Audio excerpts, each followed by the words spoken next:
Okay, I got it now. Thank you.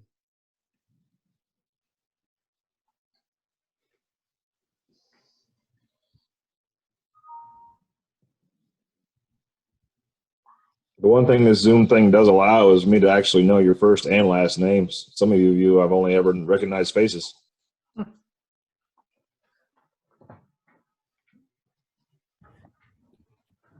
So you have no excuses from here on out. That's right. Oh, no, I've got plenty of excuses. Let me rephrase that. You have no valid excuses from here on out. Right. Although I can claim memory loss. God. Hey, you've already got approval. Let's just leave it at that, all right? I don't know what I've got approval for, but it's approved.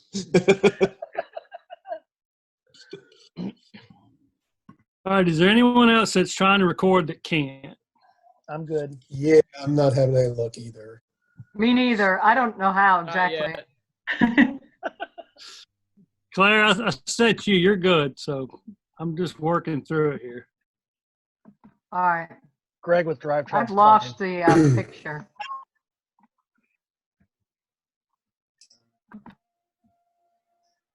There's about 47 people in it. I've lost.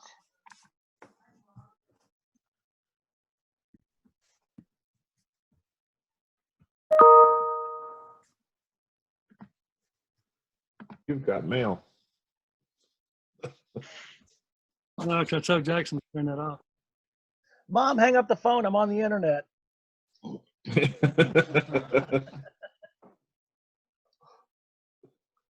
people knocked me off the modem.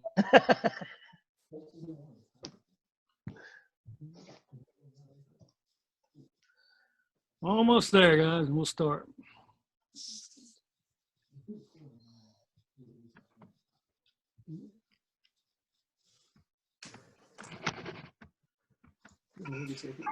Rap. I don't know that I want to do that.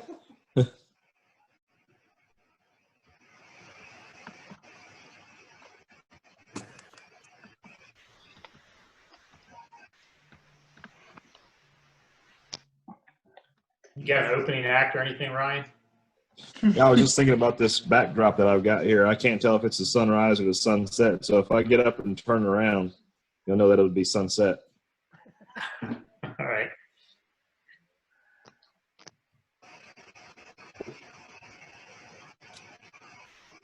You guys are forcing me to drink. No, we don't actually I know. don't think which you're going to email get 5 file. points for that. All All right, right, Woods, how we doing?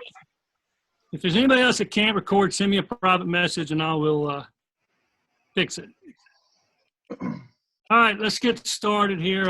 Obviously, thank everyone for joining us here today. We'll just start out and let Ryan talk a minute about returning to the racetrack, obviously after a hiatus since his accident in Daytona, and then a hiatus with the sport in general. So, Ryan? Yeah, I'm happy to see y'all in the capacity that I can after everything that happened in Daytona. I feel very blessed and fortunate, as I think you've read or heard me say several times, to be able to talk to you guys and get the opportunity to return to my race car seat, not just any seat, but my race car seat, and Darlington, of all places, being my favorite racetrack. So look forward to getting down there on Sunday and, having the expedited weekend, I guess you'd say, and the opportunity to get sports back rolling again when it comes to NASCAR. All right, so what we'll try to do is get through as many questions as you guys have. So if you want to do the raise your hand icon, or you can type your question, however you're most comfortable doing it, or you can wave your hand. Just I'd ask you to stay on mute if you're not asking a question, and then when I'll unmute you when you have one. So who wants to start out? Claire B. Newman, we have missed you obviously all this time. And my question for you is, as you come back into all of it and all this extra stuff is thrown at you, all this extra stuff comes your way, is there a lot more for you to digest? Because even some of the drivers that have been doing this all along have had to add some things to digest here. How about you, man? I mean, I know it's different, and I guess it's got some complexities to it, but in the end, we wouldn't be doing it if we didn't think we were capable of it. So that's a combination of everything. That's a combination of going to the racetrack with no practice, no qualifying, the situation that we have with the virus, and making sure that we're staying healthy and keeping our distance, being socially acceptable and doing so. It's all manageable. It just is going to be different. But the reality is once we get the green flag to drop, aside from a mandatory caution, it's going to be racing. And racing, as the fans have always enjoyed it, and hopefully we can set a standard that allows everybody, including the fans, to enjoy the race and have fun. Jack Roush told me that you were going to be like a 16-year-old who just got his driver's license. You would be so excited. Is that true? Hell, I'm like that every day. Thank you. Good luck. Let's Thank go you. to Jeff Look. Ryan, I guess one thing that is still amazing to me is that you're here at all. From your understanding and everything you know now about the crash, what happened inside the car to allow you to survive and be here talking to us today? Well, I think you can pay a lot of attribution to the safety of the race car, the safety of my helmet, my equipment. Whatever. They always say things happen for a reason, and this year was the probably the fourth race that I had on a brand new style helmet, it's a carbon fiber zero helmet that I was wearing. That second time I had worn it in Cup competition, and I don't know, you name it, everything aligned in so many ways. The safety workers, personnel that were involved, that were inside the car with me, spent time with me during and after the crash. Every layer of it, there was multiple miracles, big miracles and little miracles, in my opinion, that aligned for me to be able to walk out days later with my hands around my daughters and to be thankful. So I can't answer all those things, and I don't think anybody can when miracles do happen, but we need to be thankful for that. At least I am. And, I just proud of how everybody's united in the past, say, 20 years that I've been involved in the sport to make the track safer, the walls safer, the cockpit safer, the seats safer. All the work that's gone into that collectively by not just the NASCAR world, but everybody. People in sprint car racing, people in IndyCar racing. It's the net result. I am the net result, or at least I feel like I am. It's not just a Newman bar. It's not just a Petty bar or an Earnhardt bar. It's the net effort of everybody in auto racing that I think contributed up to that day. All right, Bob Pockris. Yeah, Ryan, there was so many rumors going around about your health in the hours after the accident. Do you know what, from a medical standpoint, what your condition was? How touch and go was it on whether you would live? I had no idea. I was medically treated to not know. They were trying to keep me in a somewhat of a medically induced coma, from what I've been told, and that medicine kind of zoned me out. So I really don't have any memories or recollection of any of my crash until I actually had my arms around my daughter's walk out of the hospital. Again, when they give you those medicines and you're knocked out, you don't know what's going on. And you have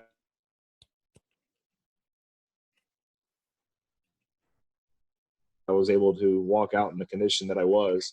And as I watched in the next, call it 24 hours, as I watched the crash and had to make myself believe what I had went through, and I really looked to my dad to say, "Hey, did this really happen?" Like it was kind of like there's no deja vu when there's no deja. I mean, it's like it was just kind of like, all right, I believe you. It's crazy. I'm happy I'm here. So did you ask, and did they do any other medical procedures besides putting you in a medically induced coma? No, I had nothing that was wrong with me. I've got, I guess they put a PICC line in my shoulder, which I'm not really sure exactly what all that was for. And medically, I was just treated so that I could be calm, so that they would kind of numb my brain, so to speak, so that I could just sit there and rest. And I wouldn't say call it a vegetative state, but I wasn't a fruit either. I was meant to be relaxed. All right, we'll go to Dustin Long and Tucker White. Thank you. A couple of things for Ryan. I guess you've been on the Darlington track more recently than anybody else. What was that test like? How did that help you through that? And I'm guessing it was just a few laps, or can you kind of take me through that first of all, please? Yeah, we went down and did about 30 laps total at speed. Did 2 5-lap runs, kind of checked the tires out, and then put another set of tires on for a 20-lap run, and wanted to see how I felt in the car. I had no apprehensions getting in the car. I was excited to get in the car. It's my favorite racetrack, and just really wanted to get back in it and at it. And I've been working really hard to do the things that I needed to do test-wise to pass my concussion testing protocol and things like that, so that I could be down there with my team and Dr. Petty to establish the fact that I felt well and could prove it and drive well behind the seat of the race car. So I basically did that. I mean, the track was really green. It was really fast. My first 5 laps of my 20-lap run were quicker than the pole-winning car from last fall. So I can handle the speed. There's no issue with that. Just wanted to kind of get that behind me. And Darlington being kind of close to home and away from a little bit of everything else, for me, was no different than how Dale Jr. did it. You take an opportunity to go down and shake things down, make sure that everything's connected. Also, just want to ask quickly, in what ways might some relationships with competitors have changed because of this? Obviously, it's the first time you've been injured to a significant degree. A lot of people are reaching out. I'm just wondering if relationships have kind of changed with drivers. I think you're kind of one that kind of has a very small select group and more than likely brings your friends to the track as opposed to have as many. And I'm just curious how that's changed. And I know that you're a tough SOB on the track, but do the relationships impact anything in how you might race people one way or the other? I guess I brought Matt Kenseth out of retirement, so he's so excited to race against me. He decided to come back and race again. So, in all actuality, I'm just really excited to get back at it. I got lots of great texts and phone calls and connections from other drivers and other crew members and personnel that are from the racetrack and even away from the racetrack. The amount of texts and communication that I got, it's not a joking matter, but I mean, it's like being at somebody's wake, but you live through it. Like it was just the amount of, it's like being there, but you're being that person and being able to kind of connect with the people that wanted to connect with you. When you go to a wake and you can't typically connect with that person, you can only connect with the family. I felt like that. And I look forward to getting back on the racetrack and kind of putting it all behind me. But at the same time, like I said, to be thankful for what I've experienced. Thank you. Tucker White. Record. All right, thank you, Ryan. First off, glad to see you're all right and ready to get back to racing, and I'm pretty sure everyone in this room probably shares that sentiment. Now, this is probably a great question for you, given your college education, but with as engineered and simulation heavy as NASCAR has become now, what challenges, if any, does racing, going into race mode on a track like Darlington present without any practice or qualifying? It's the same thing that we do when we get there. We unload and we try to go fast our first laps of practice. The difference is these laps of practice are actually race laps, and they mean something. And they, over 400 laps, they add up, or 400 miles, whatever it is, they add up. And I don't see it as a huge challenge. It is definitely going to be a challenge. I mean, you don't want to be the first guy to be smashing your splitter going into turn 1 at Darlington when you're going to enter the corner with somebody outside of you. You just don't know those things. So you just have to think about it. No different than you would if you were in practice. When you're entering right next to the wall, let's just say a place like Homestead, you enter right next to the wall. You don't do it on your first lap, but you will at some point. And you got to make sure that you have the confidence. So you got to work your way into that level of confidence, and we'll have plenty of laps in Darlington to do that on Sunday. All right, thank you. Thank you. Now we go to Alex from the Observer.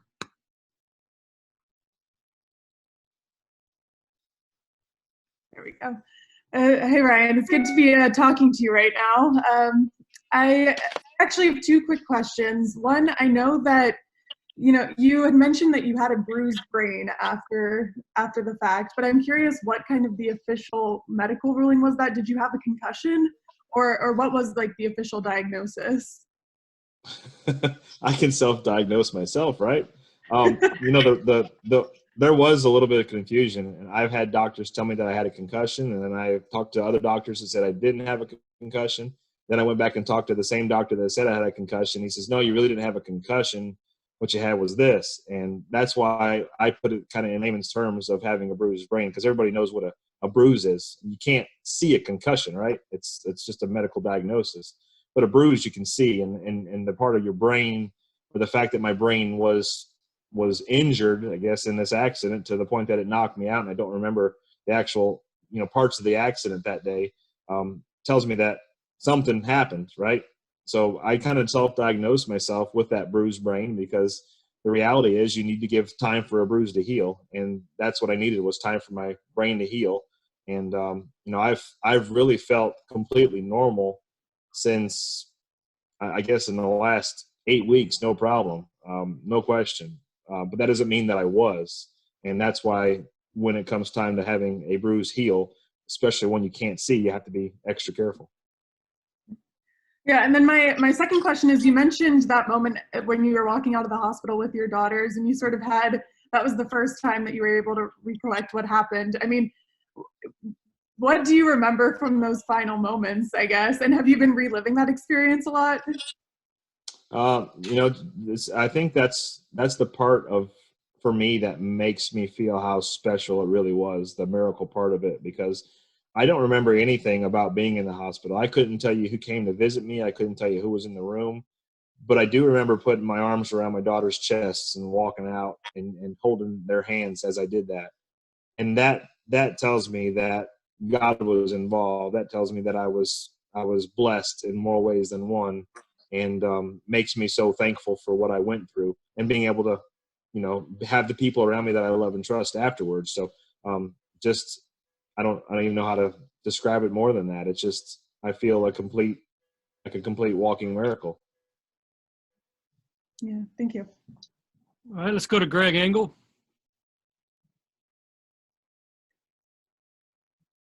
Greg, I believe you're muted there. Yeah, the story of my life. Ryan, it's so great to see you back. I was sitting in the press box that night. It was horrible. But when you finally did come back and you did the test at Darlington, was there any,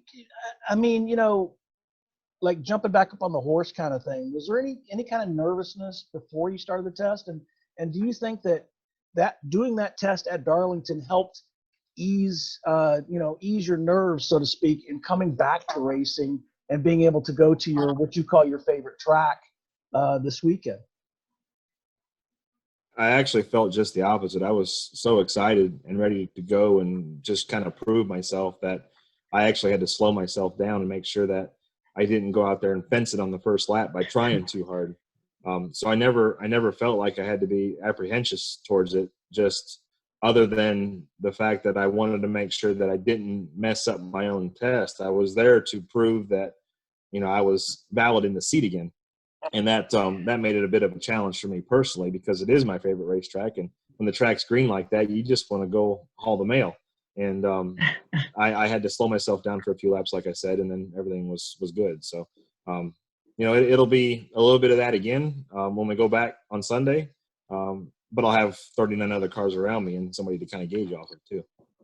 Do you expect to run every lap? You don't have any trepidation about being able to do the whole race and having a backup or anything? I'm hoping to do every lap and then one more after that. I think they call it the victory lap still. Thank you. I was ready to do that in Daytona. it's great to see you back. Seriously, thank you. Good. Thank Have you. fun this weekend. Thank you. All right, let's go to Rebecca White. Awesome.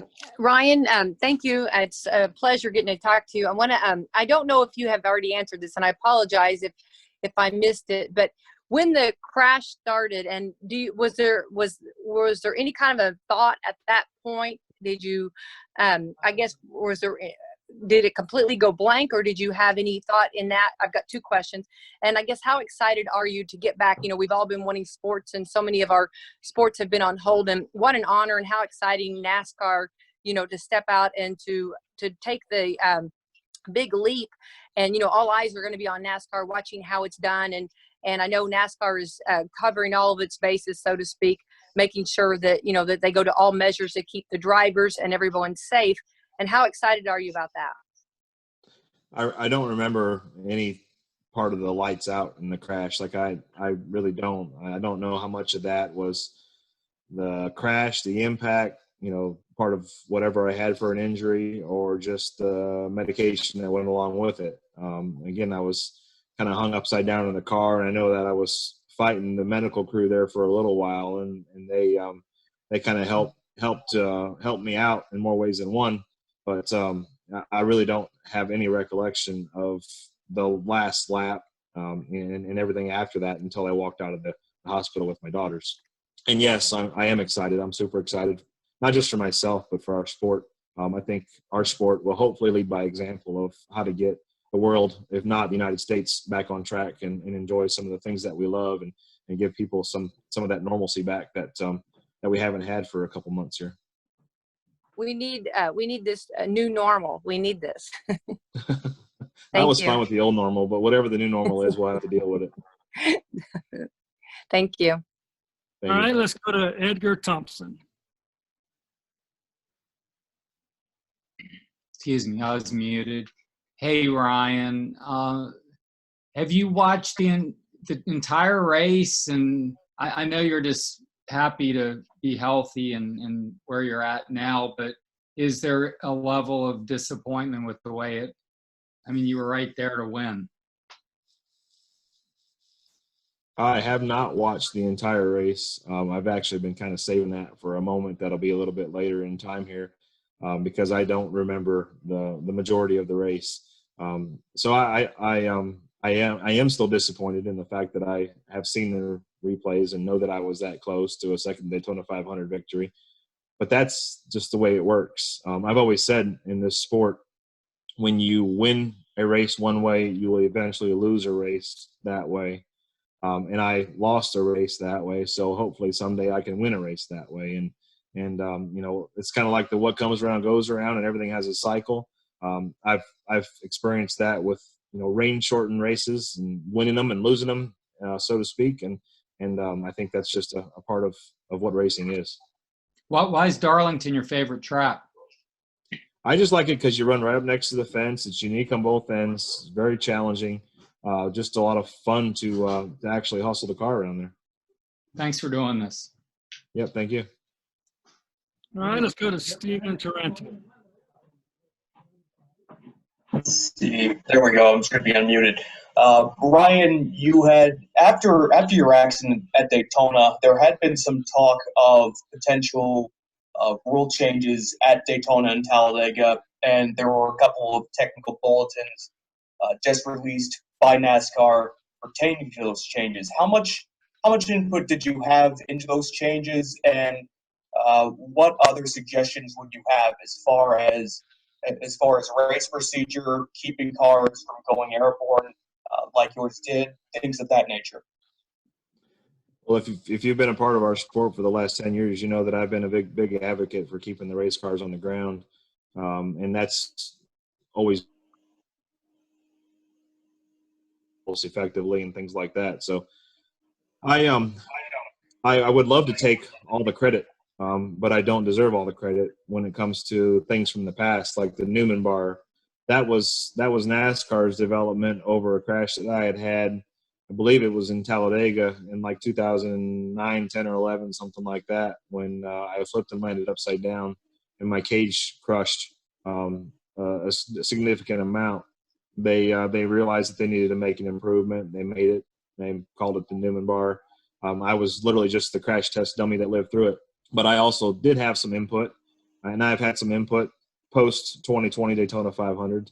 Not a lot, but again, they have talked to me about some things. They worked with the team at Roush Fenway Racing to help devise some new things with the race car. Big things like chassis structure, little things like window net safety, commonizing some things to make them safer for everybody. We've always had a degree of freedom with certain things on the race car, but when it comes to safety, NASCAR's made us realize that there is a standard that needs to be followed, and that's just an example of one of the things that we learned from my Daytona crash. Was my window net was secured, but it was not secured correctly, to the point that it was still latched, but it was not ready for the next shot, so to speak. And things like that have been a part of what we have done post Daytona 500, that will continue on to make NASCAR safer and hopefully other sports safer for the same reason. All right, sounds good. Thank you. Yep, All right, Wheel Concord. Hey Ryan, good to see you again, buddy. Wish we were flying around doing our Mission 600 stuff instead, but thanks for doing this. To that point, you're honoring first responders. Does this mean a little bit more to you to honor first responders after what they did for you? And second of all, how awesome is it just that NASCAR gets to be on the front and center stage of sports returning and what that means for your guys' sport? Well, I've definitely learned a different perspective for first responders, but I've learned a different perspective for lots of people. As a parent, and this is not to take away from first responders, but as a parent who is trying to teach a second and third grader with all this stuff that's going on, I've learned a greater appreciation for teachers as well.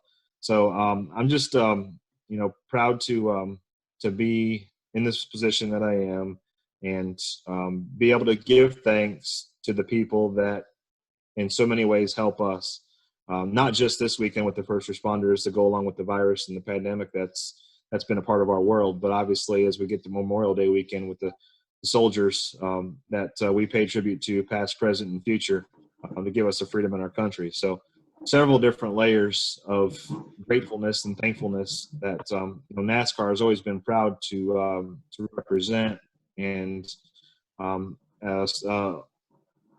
standard of leading a lot of those things compared to other sports. So I look forward to having some names outside of mine on my race car in multiple ways at multiple times as we pay tribute to many people who make a difference in our world.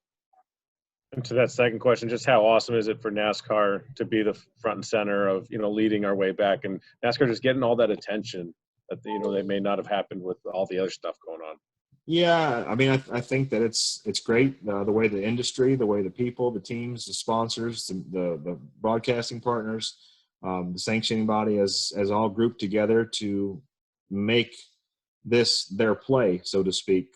Sunday at Darlington is going to be a huge opportunity for us to connect to millions of people in ways that maybe we haven't had since 1979 when we had a snowstorm on the East Coast. So, I think it's just a big opportunity. And we're all going to work really hard to make the best of it, just as we do each and every day. But this is a unique opportunity for us to shine, and for me personally to get back on the horse at the same time.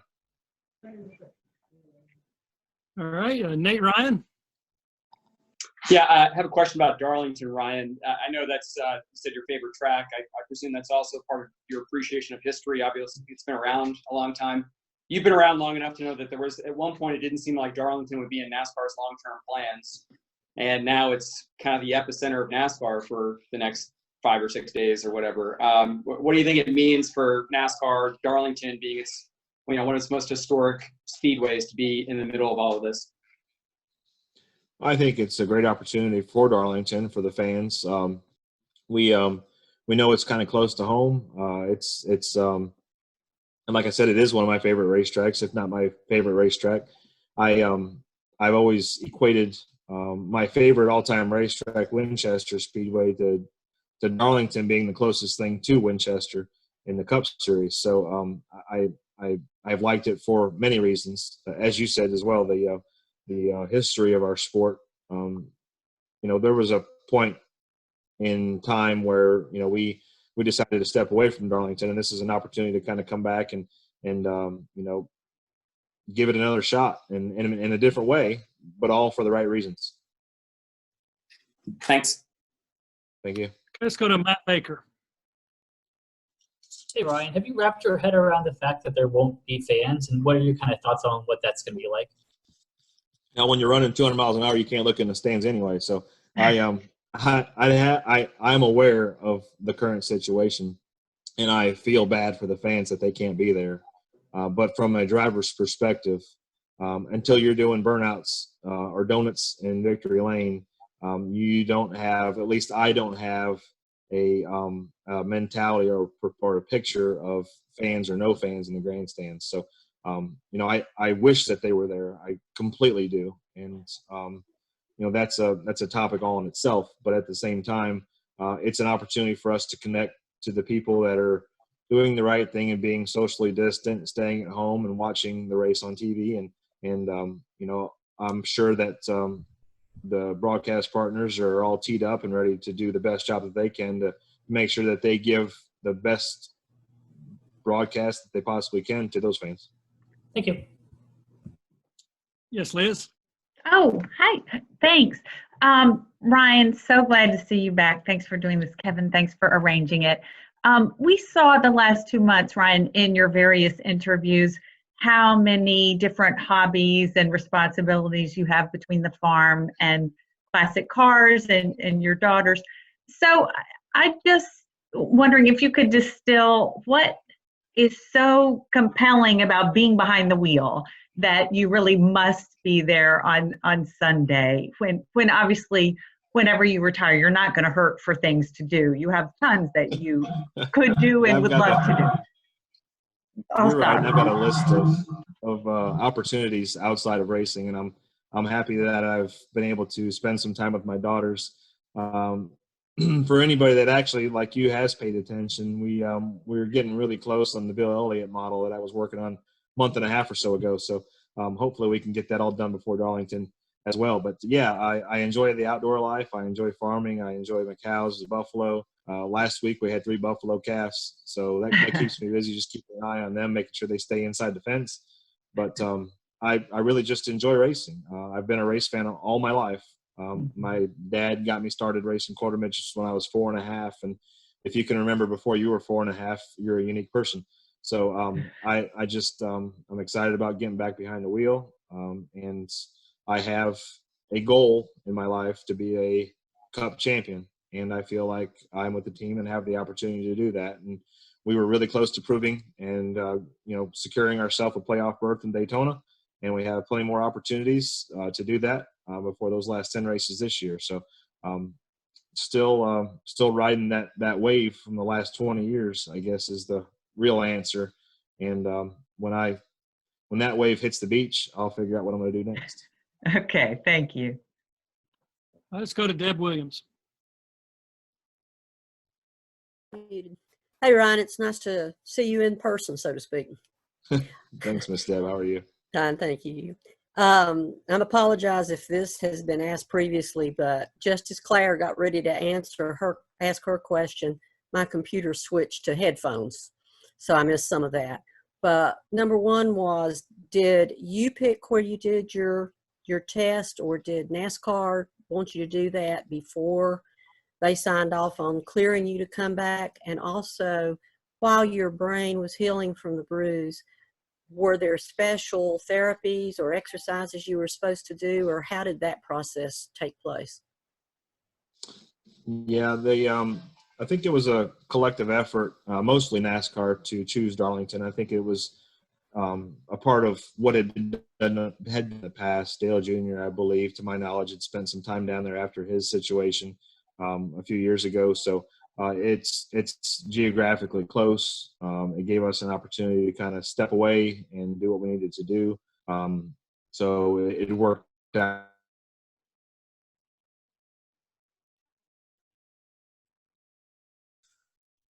See, second part of your question was, go ahead. Sorry. Thanks, Kevin. The second part of the question was, well, you talked about you had to give your brain, the bruise of your brain, time Oh yeah, to heal. the time to heal. Mhm. Really, it was just time to heal. Going back to the bruise part of my self-assessed situation and health condition, I felt great. I acted great. I had no balance problems, no memory problems.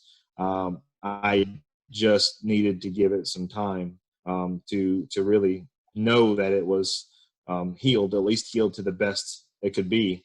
And that's one of the things that I've suggested, and I'm not maybe this isn't the correct place to talk about it, but just some of the protocols and things that we can do after me living through and experiencing this, what we can do to be more prepared for all race car drivers prior to a race or a season or a career, to know what your capability is mentally as a person. And we all know that changes every day. Some days you're having good days, some days you're having bad days. Some days you can hit 9 out of 10 free throws, and some days you can't hit but one. But the reality is there's a baseline that's out there that we all need to have a really good understanding of, and that has an effect on the status of an athlete. And I think that is something that we definitely can make smoother as we go forward for everybody. All right, let's go back to Bob. Yeah, Ryan, thanks again for doing this. Do you know, did Corey's car did his actual car hit your helmet, and is that assumed, and do you assume that is when the brain injury occurred? I don't have anything that is conclusive that says that his car hit my helmet. I do know that parts of the inside of my car hit my helmet and crushed it, so to speak. I don't have any defined video that I could give you a 100% answer that says this is exactly the second that this happened. But I see the end result, and that my helmet did have contact, my Hans did have contact, and I was being moved backwards in my seat as his car was moving me forward. So I can't honestly tell you what percentage of that inertia and those physics that went into the actual action of the crash were being driven by his car hitting me or his car hitting my roll bars. It's not a fair assessment to say, but everything happened really quick, and everything was all in that compartment basically. And that's what it was. I guess it would be like a case of high quality whiplash that kind of happened when I was hit. And I know you've kind of addressed it, but is there any one thing or that either was in the car or that the medical personnel did on site that you feel like saved your life? I don't know. I've had a brief conversation in Phoenix with a couple people that were in the car. One that was, I believe, in the car with me. And we talked about having a conversation later, and haven't had that conversation yet. And I'm sure that we will. But I do believe that everybody had some kind of impact on keeping me safe. One of my biggest questions in talking to some of the doctors when they were looking at my brain scans was if they could tell that I was without oxygen for any amount of time. And they said based off my scans that they looked like that I had no signs of lack of oxygen to my brain, which was, a great piece of news and feedback. But again, I couldn't tell you if that was because of what they did inside the car, if it was because of how I was hit or the quality of safety equipment or what. I don't have all those answers, and I don't think that they'll ever exist unless you're that person and can say that, yes, I got the piece of ice out of the straw and now he can breathe. That unless that comment is there, which I don't know of, then it was just some crazy actions. All right, Dustin Albano. Hey, Ryan, good to see you. I think it was February 26th, so 9 days after the incident, Roush Fenway, their social channels posted that you were at the shop. I'm curious what it was like seeing the guys at the shop, 9 days after the incident. Well, it was unique because I've never been to a race shop in that capacity. I just came up from Florida I believe a couple days beforehand, and my parents were still kind of chaperoning me, which at the age of 42 was a unique situation in itself, to not be allowed to drive and to not have the freedoms that a typical 42-year-old man with 7 and 9-year-old daughters would have. So it was I felt blessed to be able to talk to those guys, give them thanks for building me a safe race car, and at the same time tell them that I was ready to get back in it and looking forward to it when that time allowed. Everything changed in the couple weeks after that, because we didn't get to go to Atlanta and we didn't get to race, and the world has changed quite a bit. But the reality is that it's going to reboot itself on Sunday. All right, we're going to close this out with James Harris. All right, Ryan. Thanks for doing this again. Looking ahead to Charlotte, 2 races next week. What are you looking ahead to that? I want to get through Darlington first. I don't think that's a bad question. I just really haven't even focused on Charlotte. I want to get through Darlington twice, learn what we need to do with our race cars. I do feel that Darlington and Charlotte are somewhat of sister racetracks in which you can apply some similar thoughts and processes there, because they do have a lot of bumps and content to make the cars handle well. So, I think that I really haven't personally focused on Charlotte until we get some laps under our belt after Sunday in Darlington. And after Sunday in Darlington, we'll think about Wednesday in Darlington and how that can tie into Charlotte. That's just my personal focus as of right now. It might be better phrased. How about 2 races in such a short period of time? Because you're doing the same thing at both tracks. Oh, I've done several races in several days in a row before. That's no big deal.